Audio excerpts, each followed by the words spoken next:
प्रभावी शिक्षक का वीडियो वायरल हो रहा है, उसको लेकर किस पर कार्रवाई की जाएगी, उसको बताइए। आज प्रातः 8 बजे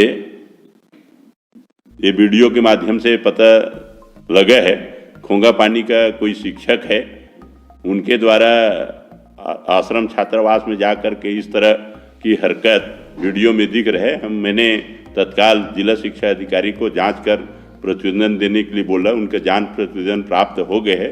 उसको मैं कारण बताओ नोटिस जारी कर 24 घंटे के भीतर जवाब तलब किया है और जवाब आने के बाद उसके विरुद्ध अनुशासनात्मक कार्रवाई किया जाएगा। सर, आपके द्वारा टीयर बैठक में स्थगित करने को सख्त निर्देशित किया गया था, उसके बाद ये दूसरा मामला आया। जिस तरह से ये मामला आ रहे हैं,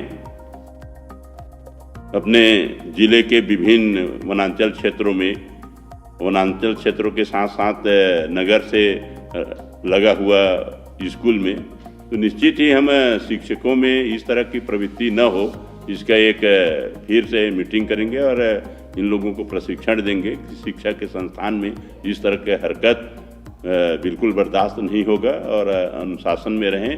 अनुशासनहीनता करने पर कड़ी से कड़ी कार्रवाई संबंधित को दिया जाएगा।